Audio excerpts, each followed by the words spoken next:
Assalamualaikum warahmatullahi wabarakatuh. Saya akan mempresentasikan materi tentang listrik dan energi yang disusun oleh Nur Amalia dan Umi Mar'atun Husna. Yang pertama, kita membahas kelistrikan dan kemagnetan. A. Listrik statis. 1. Muatan listrik. Atom sebagai unsur penyusun zat pada dasarnya tersusun dari partikel-partikel yang sangat kecil, disebut partikel subatom. Nah, terdapat 3 jenis partikel subatom yang penting dan perlu kita kenali, yaitu proton, neutron, dan elektron. Proton ini yang bersifat positif, neutron ini netral, dan elektron negatif.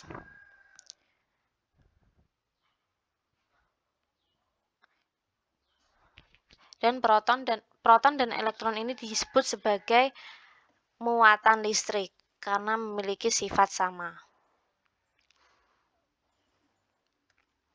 Sifat-sifat yang dimiliki muatan listrik. 1. Muatan listrik yang sejenis, yaitu negatif dengan negatif atau positif dengan positif. Jika didekatkan, akan saling tolak-menolak. Yang kedua, muatan listrik yang tidak sejenis, yaitu negatif dengan positif, sebaliknya positif dengan negatif. Jika didekatkan, akan saling tarik-menarik.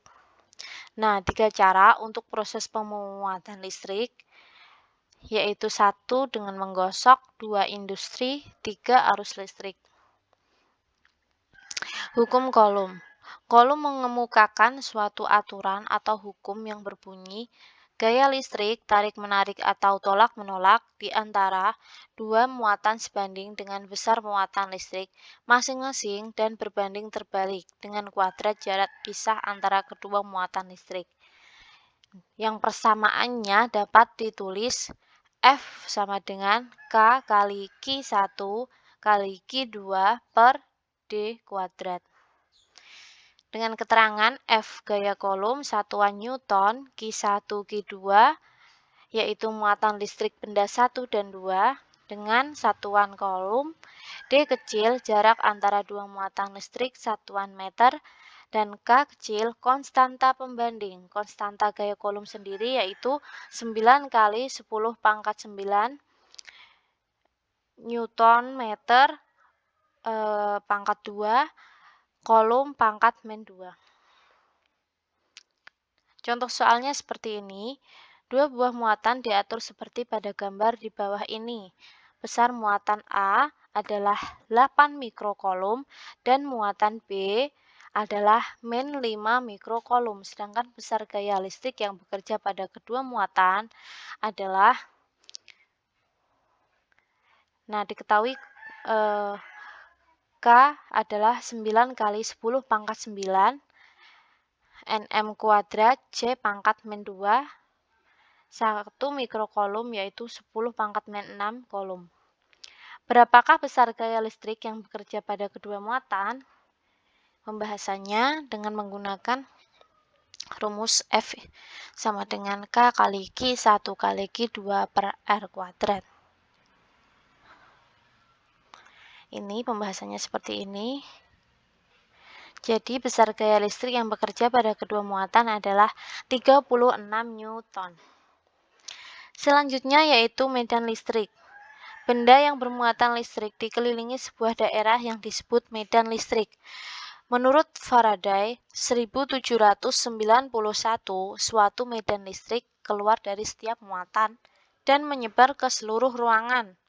Untuk memvisualisasikan medan listrik, dilakukan dengan menggambarkan serangkaian garis untuk menunjukkan arah medan listrik pada berbagai titik di ruang yang disebut garis-garis gaya listrik. Nah, gambarnya seperti ini. Gambar A, ini bermuatan positif. Nah, ini medan listriknya. Jadi, arah medan listriknya yaitu keluar dari muatan positif. Sedangkan garis B ini bermuatan negatif. Ini medan listriknya. Berbeda dengan garis A yang bermuatan positif, garis B ini arah medan listriknya masuk ke dalam negatif.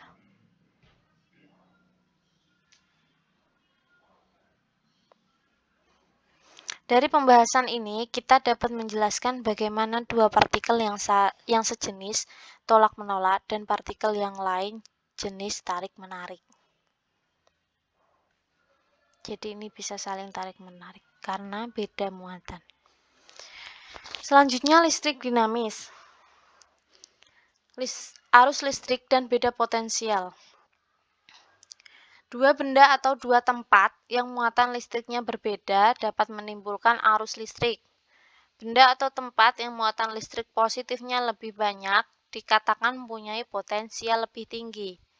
Adapun benda atau tempat yang muatan listrik negatifnya lebih banyak dikatakan mempunyai potensial lebih rendah.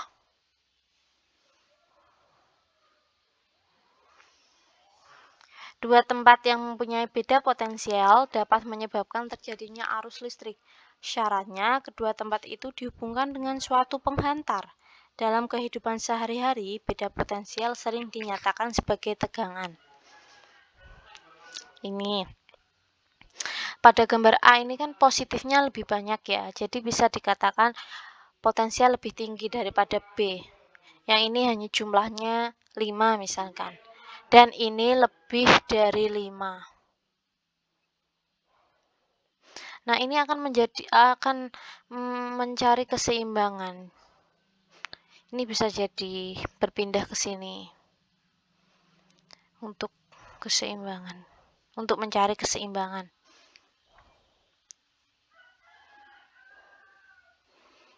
Nah, ini menimbulkan arus listrik karena terjadi perpindahan.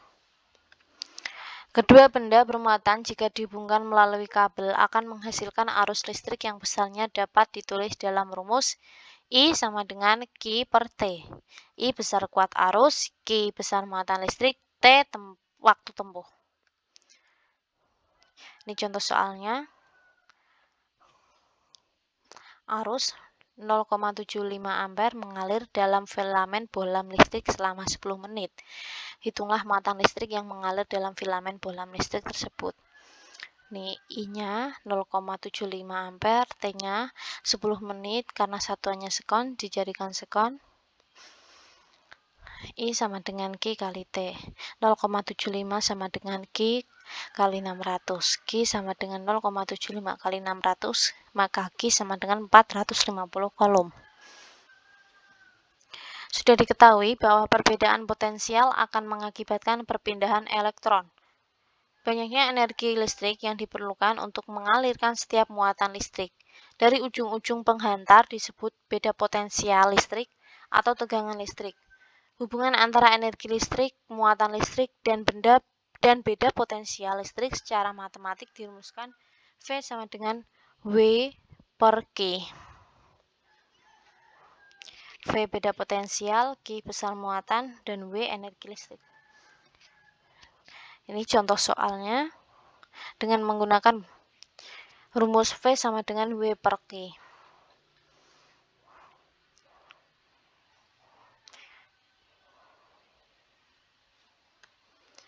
Selanjutnya hukum Ohm.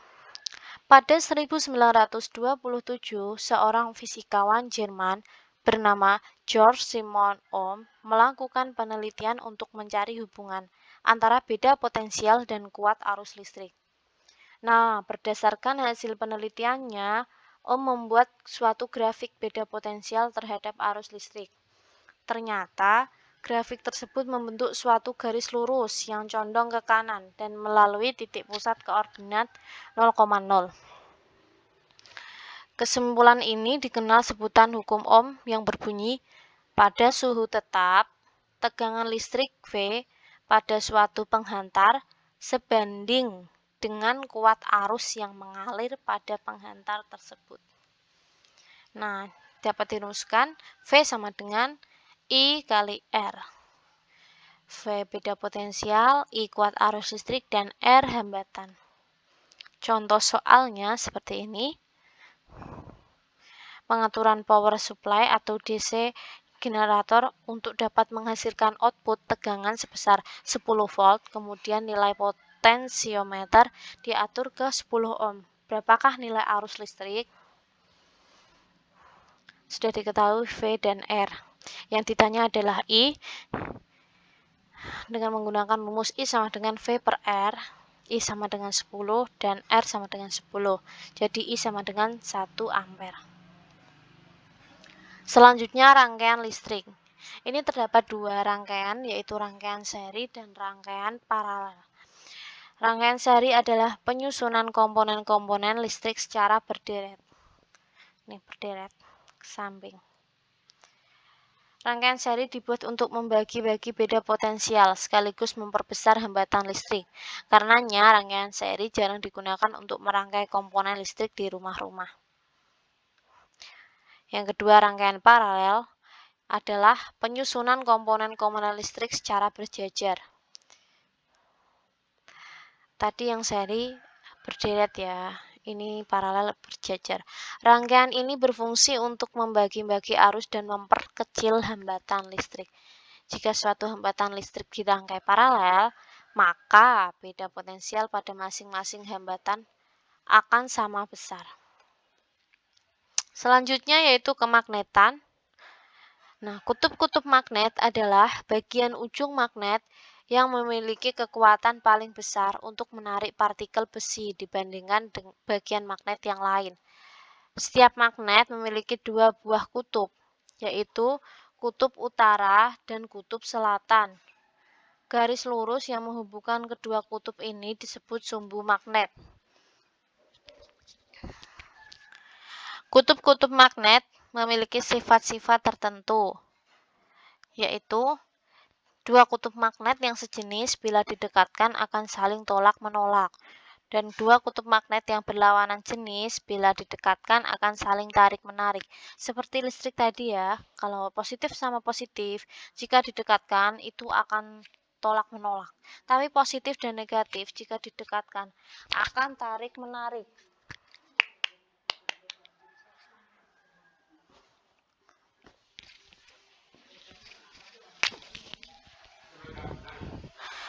Medan magnet.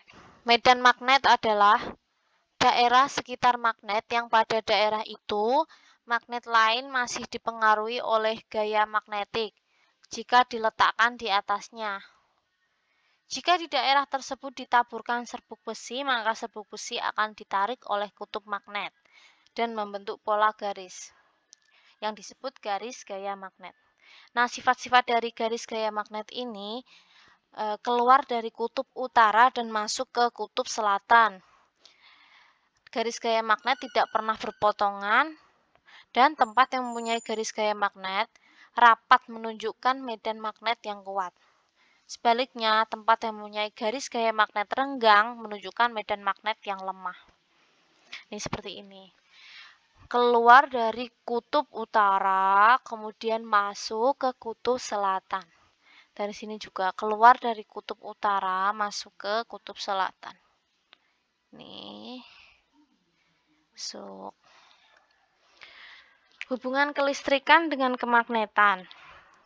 Kemagnetan dari kelistrikan.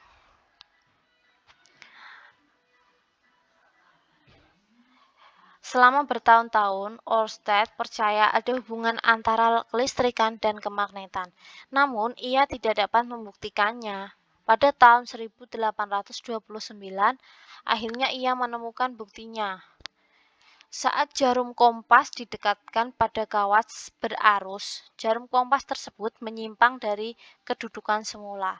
Jika arah arus dibalik, maka jarum kompas menyimpang ke arah sebaliknya. Nah, jika arus ditiadakan, maka jarum kompas kembali menuju arah utara-selatan.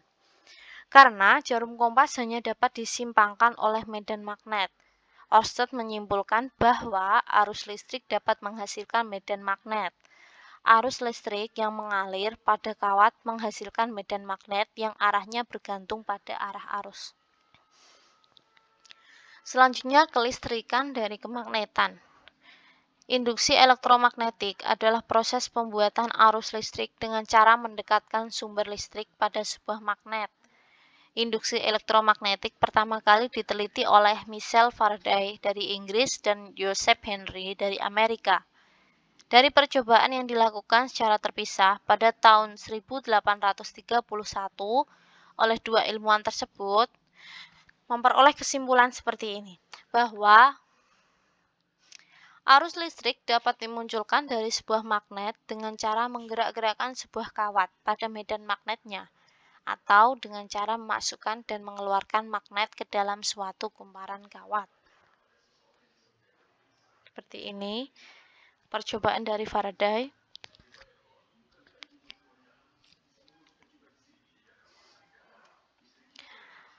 Nah, peranan kelistrikan dan kemagnetan dalam berbagai aspek kehidupan manusia. Di aspek fisika, listrik dapat dihasilkan dengan memutar kumparan kawat di sekitar magnet. Salah satu penerapannya yaitu generator. Arah arusnya, arah gerakannya, ini lingkaran kawat. Dalam aspek kimia, ini baterai ya, baterai disebut juga elemen kering. Baterai disebut elemen kering karena elektrolitnya merupakan campuran antara serbuk karbon, batu kawi, dan sal minyak yang berwujud pasta atau kering. Nah, batang karbon ini memiliki potensial tinggi, sedangkan lempeng seng memiliki potensial rendah. Jika kedua elektrode itu dihubungkan dengan lampu, maka lampu akan menyala. Hal ini membuktikan adanya arus listrik yang mengalir pada lampu. Ketika lampu menyala, larutan elektrolit akan bereaksi dengan seng. Ini gambarannya. Ini batang karbon.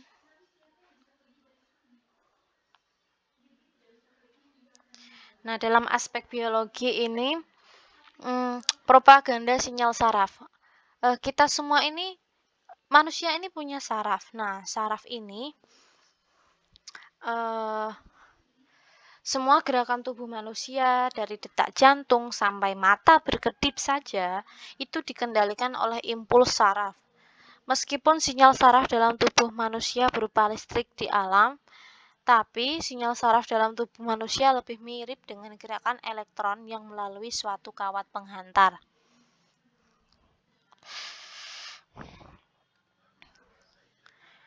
Saraf. Dalam aspek lingkungan, yaitu pembangkit listrik tenaga bahan bakar fosil. Adalah pembangkit listrik yang membakar bahan bakar fosil seperti batu bara, gas alam, atau minyak bumi untuk memproduksi listrik. Aspek teknologi, itu contohnya mesin fotokopi. Mesin fotokopi ini memanfaatkan konsep listrik statis. Proses fotokopi ini menggunakan sifat unik dari logam selenium. Sebagai konduktor foto, selenium akan menjadi konduktor jika dikenai cahaya dan menjadi isolator jika berada dalam kegelapan.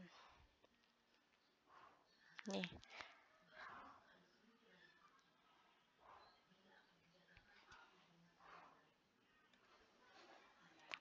Selanjutnya aspek astronomi.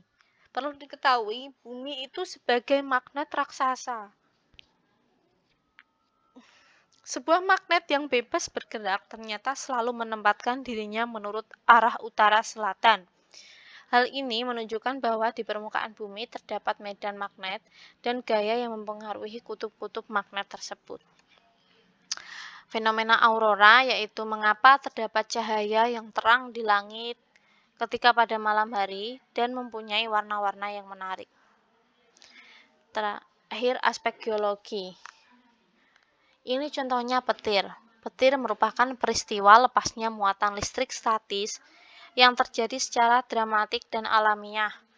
Peristiwa ini akibat dari keluarnya muatan-muatan listrik dari benda, dalam hal ini adalah awan.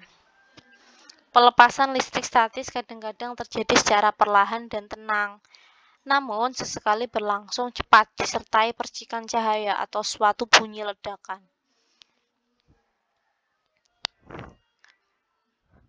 Nah, petir ini terjadi akibat adanya dua awan bermuatan listrik sangat besar dan berbeda jenis yang bergerak saling mendekati. Ini.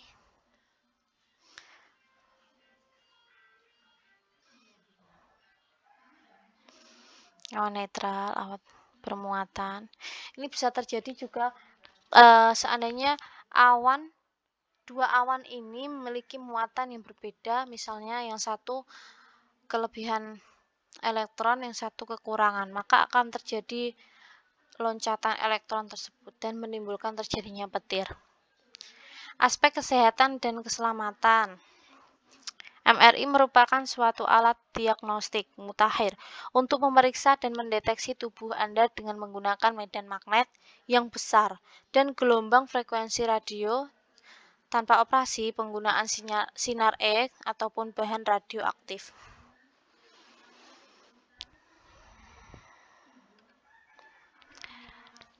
Tambahan, jadi kesimpulannya adalah antara gaya, magnet, dan listrik. Jika terjadi gaya atau gerakan dan terdapat magnet, maka akan menciptakan listrik. Nah, jika terdapat listrik dan magnet, maka akan menciptakan gaya atau gerakan. Seperti itu. Nah, banyak sekali manfaat-manfaat magnet dalam kehidupan sehari-hari ini ya. Seperti sepeda motor contohnya. Itu terdapat listrik dan magnet. Akan menimbulkan gaya atau gerakan. Sepeda motor bisa berjalan. Mungkin itu presentasi dari saya. Kurang lebihnya saya mohon maaf. Wassalamualaikum warahmatullahi wabarakatuh.